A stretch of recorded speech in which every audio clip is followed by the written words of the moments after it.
and welcome to another episode of JPNN. It is Friday, May the 6th.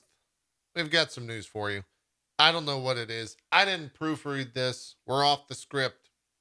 Let's go.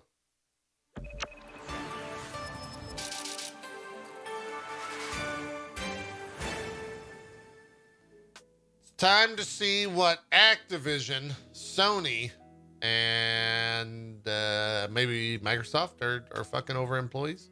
That seems to be. Maybe we should rename the show to JPNN, or from JPNN to just like, who's fucking up in video games today? Well, here we go. According to a new report from The Information, what a great firm to be able to just call yourself The Information. You immediately sound like you're doing the right thing. The U.S. Federal Trade Commission, also known as the FTC, has opened an investigation into Sony's purchase of Bungie, which was, of course, announced earlier this year. The $3.6 billion deal was announced at the end of January, making the first month of 2022 one of the biggest single months for acquisitions in the industry after the Microsoft purchase of Activision Blizzard was announced just prior. This investigation from the FEC means that both Sony and Bungie, as well as Microsoft and Activision Blizzard, deals are now being looked at by the commission, though this doesn't exactly mean that either won't go through. Also, this is a sign that the FTC is paying closer attention to the gaming industry, as what has grown to be one of the biggest entertainment industries continues to consolidate. We'll see if anything comes from that. Probably not. That's probably just business as usual from the FTC. But hey, they got to do what they got to do. Sensor Tower, which is a website that monitors game spending and earnings and whatnot. They are reporting that Genshin Impact from the studio MiHoYo has surpassed 3 billion, that's billion with a B, in global lifetime player spending across the App Store and Google Play since its official launch on September 28, 2020. Following its worldwide release, Genshin Impact took 171 days to generate its first $1 billion on mobile, not including spending through third-party Android stores. Then it took another 195 days to accumulate a further $1 billion earnings, resulting in the title picking up the $2 billion in its first year alone. Genshin Impact crossed the $3 billion milestone 185 days later, meaning the game averages $1 billion every 6 months, making it one of the most successful mobile games of all time. According to Sensor Tower's new monetization fields analysis, in Q1 2022, it ranked as the #1 revenue-generating gacha-based mobile title globally. People love their gachas. They love their Genshins. I think they're also announcing, or they did announce, a new game as well. So they've got 2 IP now that they're working on, or maybe it takes place in the Genshin Impact world. I don't know. I don't play those games. You can find more information on that report over at sensortower.com. A Newzoo, which is a website, NEWZOO, report suggests that global video game consumer spending is projected to generate $200 billion for the first time in 2022. The forecast represents an increase of 5.4% year over year, which is saying it's a new record. Estimates that the mobile game market will grow 5% year over year to $103.5 billion. The report also notes that console titles will generate $57 billion of the year's $200 billion revenue, which is a growth of 8% compared to last year. And PC gaming is estimated to amass $41 billion during the year, as it grows 2% year over year. It's a good time to be a gamer, I suppose. At least it's a good time to spend money. Xbox is partnering with Epic to bring Fortnite, which is now available to play, to Xbox Cloud Gaming for free without a membership. Now, this is an interesting story. They put out a quote and said, in partnership with Epic, Fortnite is available via cloud gaming so fans can play on an iOS device, Android phone, or tablet, or Windows PC through the web browser. This is just the beginning for us. We're going to learn, implement feedback, and in time look to bring even more free-to-play titles to players through the cloud. Just some quick Xbox Cloud gaming stats. There's 10 million people who have streamed games through the Xbox Cloud since 2022. They have been used. Xbox Cloud Gaming has been used more than 6,000 types of devices across 26 countries. That's kind of wild. And Game Pass players who use cloud to discover slash play, Game Pass players who use cloud discover slash play nearly twice as many games as normal users. The big story here is, of course, that Fortnite is back on iOS devices via the Xbox Cloud Gaming service. So Apple's probably not too happy about that, given all the recent shenanigans in court that Epic and Apple, of course, went through. A new financial report is saying that People Can Fly have confirmed that Outriders didn't break even throughout 2021. Square Enix has made a huge combined loss of $200 million on Marvel's Avengers and the Guardians of the Galaxy games, and this amount does not include the loss from Outriders. According to the People Can Fly financial report, it states, quote, since the game was completed and placed on the market, which happened, of course, on April 1st, 2021, the company has been entitled to royalties payable if specific proceeds, as defined in the agreement, from its sales ensure that the publisher recovers predetermined level of cost incurred in connection with the development, promotion, and distribution of the game. The level of royalties depends on the amount of specific proceeds from the game's sales. The group received no royalties from the publisher for this period to December 31st, 2021, which means that as at the reporting date, net proceeds from the sale of Outriders were insufficient to recover costs and expenses incurred by the publisher to develop, distribute, and promote the title. This is all very much legalese from this, but it goes on. This was confirmed by the royalty statement for the fourth quarter of 2021 received by the group from the publisher. There can be no assurance that net proceeds from the sales of Outriders in future periods will be sufficient for the publisher to recover the cost incurred and to pay royalties to the group, end quote. Based on the development and publishing agreement, now Square Enix owns the IP rights for Outriders, including DLCs and its sequels. It's worth noting that the Outriders was not among the game IP sold in the previous deal with Embracer Group.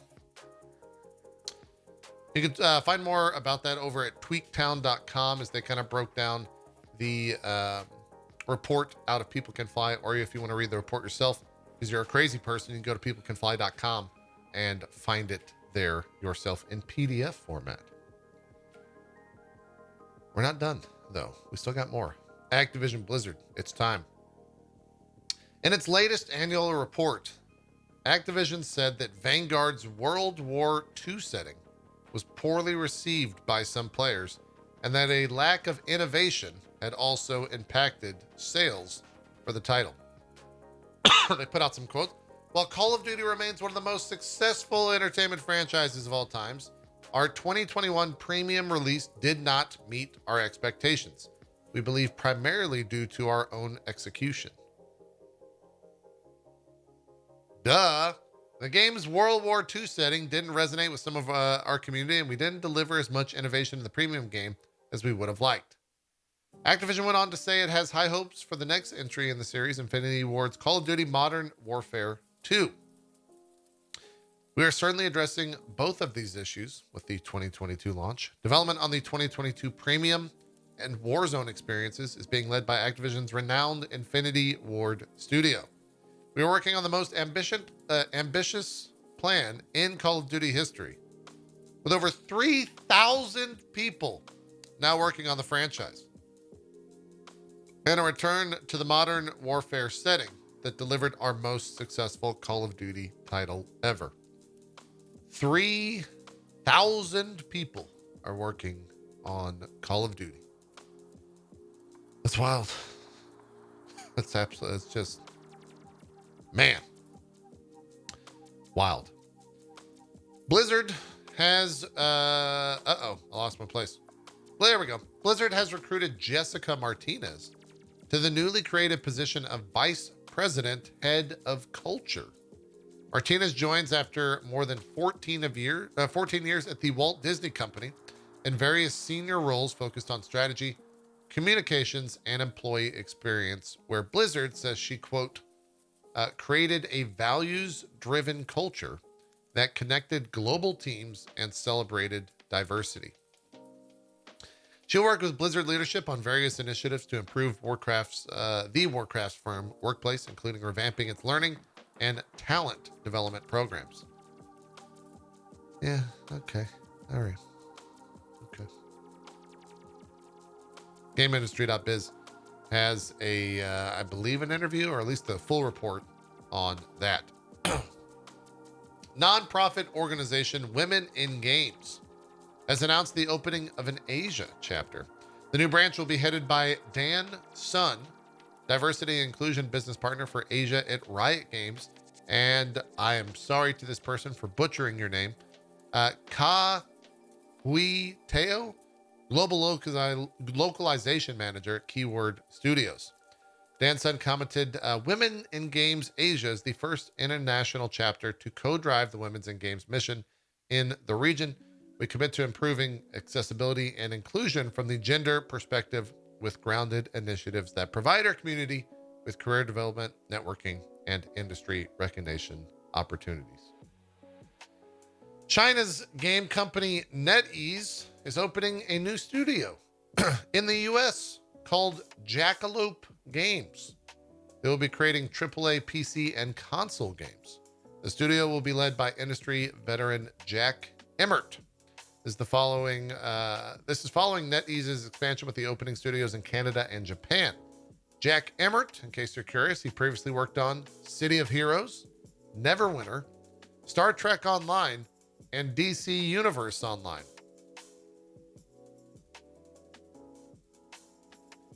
Put out a quote and said, NetEase Games is the best possible place for me and my team to thrive. I'm not going to be too harsh, but have you ever thrived there, Jack? Okay, I guess City Heroes. It was okay. It was okay. It was all right. He goes on to say, quote, we share the same passion to create engaging online universes for gamers worldwide. NetEase Games is providing the support and resources needed to build a great studio and great games. City Heroes was good. Star Trek Online was like, all right. The most interesting thing Star Trek Online ever did was provide a lifetime subscription for like $300. I remember that. I know people that still play it because they have that lifetime sub. Although I think the game's free to play now. Anyways, Nacon has announced the establishment of Nacon Studio Milan, a new label for its Italian development studio. It's comprised of RIMS, racing developer Raceward Studio, which specializes in racing games, and a second team developing a survival game set in the post-apocalyptic environment based on, quote, one of the world's most popular film franchises. We are proud of the direction we are heading in, said the Nacon Studio Milan CEO Marco Ponte in a press release. He goes on, originally a team of racing experts, the studio has quickly grown, and our new talent has given us the desire to explore new territory. That's why we decided to broaden our horizons and try another type of game. We are looking forward to presenting this new project to the world. Our family is growing, and we are hoping to welcome new members as soon as we build our team. More details about the project will be announced later this year. Wonder what that's going to be. What's one of the most popular film franchises that could use a survival game set in a post-apocalyptic environment? I don't know. Or maybe Resident Evil? I doubt that, though. Could be Mad Max, maybe. I guess there's some IP that makes sense. Anyways, Yoshi P was out there talking about Final Fantasy XVI in the latest near reincarnations slash Final Fantasy XIV collaboration stream. And during it, he said the following. This is loosely translated, so these aren't exact statements. I said the trailer is done. Certain factors are causing the announcement to be delayed, but it should drop, quote, soon. The dev team spent a long time polishing and debugging the game. The game is pretty much complete.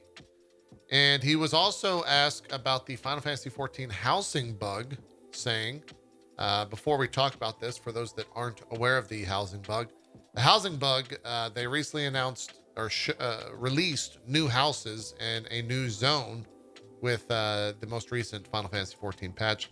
And there was a bug that when people would enter into a lottery for a house, instead of rolling 1 to 14 for the 14 people that bought into the lottery, it could also roll a 0, which means nobody won. He talked about this bug and he said the housing bug is probably one of the biggest bugs in Final Fantasy XIV history. However, they luckily were able to preserve all the player lottery data and are trying their best to conduct further inspection to fix it. He goes on to say that he lost sleep plus weight due to this bug. So it's tough out there for Yoshi P. Yeah, his Cattlefly in the chat just said the house always wins. Okay, the house always wins. 343 Industries is currently working on a fix for a gun jamming bug affecting some Halo Infinite weapons. The studio has acknowledged the issue on Friday, shortly after the launch of Halo Infinite Season 2 earlier this week. The jamming that's happening to semi-automatic weapons, most notably the BR, is not an intended mechanic, said 343 Senior Community Manager. I like that. John Junizek, let's go with that. He goes on to say it's a bug that was introduced when addressing a rapid fire exploit. We're working on fixing it now. Man, that seems. How do you even play like ranked? Isn't that a BR start? Yikes. The Day Before, which is an open world survival MMO. It's currently ranked number 1 on Steam's most wish listed games, is switching to Unreal Engine 5, which has resulted in the game being delayed to March 1st, 2023 from its original date of June 21st this year. They gave an exclusive statement to IGN from the developer did. The developer being Fantastic. Great. Fantastic name. Now the quote goes, it says, millions of people have added The Day Before to their wish list, making The Day Before one of the most anticipated games in the world. Feeling and understanding the great responsibility that we face with enormous gratitude in our hearts, we're pleased to announce The Day Before is switching to the new Unreal Engine 5 technology. The transition to a more advanced and adapted open world engine will make the gameplay of The Day Before even more fantastic. In this regard, we inform you that the new release date of the game will be March 1st, 2023. I wonder if they got money from Epic. I wonder if that launches on the Epic Game Store. Who could say? Who could say? I mean, it's already on Steam's wish list, so I don't know how that works. I don't know. We'll see a year from now. Dying Light and Techland, the developer behind Dying Light, announced that any owner of the standard version of Dying Light will be upgraded to the enhanced edition for free. This news comes from a tweet saying to access your new free content, all you need to do is launch Dying Light. In the main menu, choose the option DLC packs and then download all the new content for absolute free. Kind of cool, I suppose. No, this is the second bit of news, though, that's not been Dying Light 2 related. Kind of weird. The Summer Game Fest, aka E3 2.0, Is that E4 or is that E9? I don't know. They've announced that its live showcase event will be happening on Thursday, June the 9th. They'll be streaming live everywhere, starting at 11 a.m. Pacific, 2 p.m. Eastern, and 6 p.m. GMT. Along with the announcement, Jeff Keighley announced that they have partnered with IMAX to host a decentralized physical event for the community for both Summer Game Fest and the Game Awards. The tweet where the announcement happened says, "Get ready!" with 2 exclamation points.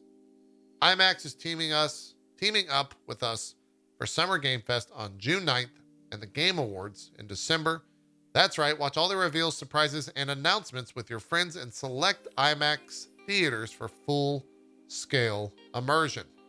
This is going to be so cool. IMAX Live! Exclamation mark. With Summer Game Fest, we are building a next-generation global event, decentralized physical events for the community in IMAX, big showcases from us plus partners, play-at-home content, and much more. This is the future, and it feels good. We are just getting started. So if you do want to go to one of these IMAX theaters and really experience what other gamers smell like, do note that you'll have to pay for this experience. And the tickets will be going on sale May the 12th. You can find more information on that, I would assume, by going to the Summer Game Fest website or the Summer Game Fest Twitter account. Trek to Yomi, not Yumi. That's a League of Legends character. Fuck you, League of Legends, you piece of shit. The review scores are out. IGN gave it a 7. Easy Allies a 7. Game Informer a 6.8. GameSpot a 5. Games Radar a 3 out of 5. Destructoid a 7. It's currently sitting at a 72 on Metacritic with 37 critics on there. OpenCritic with 75 critics sitting at a 73. You know what, though? This game's on Game Pass. Just get it there. Just get it on Game Pass. Just do it on Game Pass. Okay? It's easy. It's easy. Paramount Pictures and Sega have announced today updated box office figures from Sonic the Hedgehog 2. The sequel is now sitting at $331.64 million at the global box office, passing the first film's $319.71 million. I have still not seen it. I have no comments on Sonic the Hedgehog 2, and I haven't even seen the first one, so can't really add to that. This is a fun story that was announced earlier today. CCP Games, the people behind EVE Online, have partnered with Microsoft to create an official Microsoft Excel API for EVE Online players. Now, a lot of people are probably wondering, why the fuck is there an Excel API? That's because EVE Online, for several years now, is a spreadsheet game.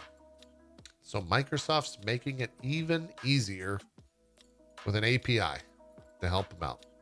Or I guess CCP Games is helping the player base by partnering with Microsoft, etc. They put out a quote and said, Excel feature compatibility will help players access and calculate everything from profit margins to battle strategy, making day-to-day EVE operations easier to execute. The Microsoft integration is another step towards CCP's goal. Kind of making sure I don't include an extra C there. Goal of making the MMO more accessible for both casual and seasoned players. PCGamer.com has more on that story. Here's another fun story. Kanye West reportedly pitched an unreleased game directly to Nintendo legend Shigeru Miyamoto at E3 2015. Former IGN employee and current Twitch lead community producer Zachary Ryan tweeted today that in early 2016, he traveled to New York to interview Miyamoto for Star Fox Zero. When West's name came up during a conversation Ryan was having with the Nintendo representative about the rapper's new album, Miyamoto reportedly overheard and began recounting an anecdote about the previous E3 via his translator. He said that Kanye had shown up at the Nintendo booth unannounced and asked for an audience with Miyamoto specifically right then and there, according to the tweet. He went on to say that Kanye showed him a prototype for a video game. In it, you played as Kanye's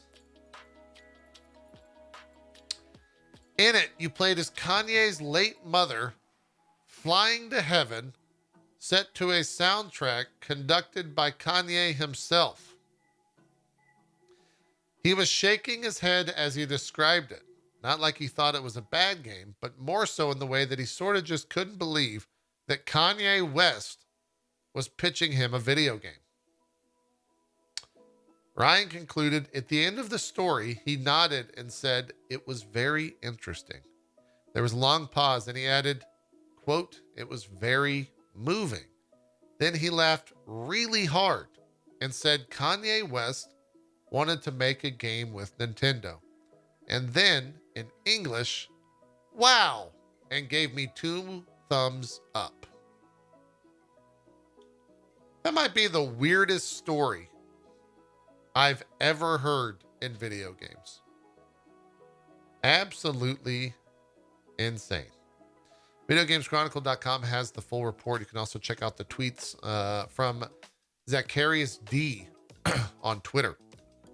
I'm not going to tell you how to spell that. Just go to Video Games Chronicle or search Kanye West Miyamoto.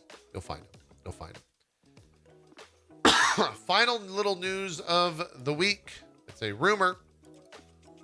Nick Baines, who's currently the studio head at Hangar 13's Brighton, UK office, who took over for Hangar 13 after studio head Hayden Blackman, is stepping down from his role and left 2K. According to Kotaku, Nick will be leading development on a new Mafia game. While the project is still early in development, its codename is Nero and is expected to be a prequel to the Mafia trilogy. The plan is to make it an Unreal Engine 5 instead of the Mafia 3 engine, which was recently used for the remasters. We'll see. I don't think that'll be shown anytime soon, but maybe we'll get a soft announcement. Mafia 3 didn't necessarily do the greatest, though. So I think if anything, those remasters did really well, which maybe prompted whatever this prequel is shaping up to be. So that is going to do it for the news here on Friday and this week. I hope you guys have a great weekend. We'll be back on Wednesday because I'm in New York on Monday. I'm going to the Big Apple. I'm going to take a bite out of the city. I'm walking here or something. I don't know. New York idioms. Insert here. We'll see you next Wednesday for more news. Feel free to subscribe, like the video, drop a comment, do all those things. Ring the bell. We're out, though. We'll see you next week. Have a good rest of your weekend. Or have a good start to your weekend and a good rest of your week. Bye-bye.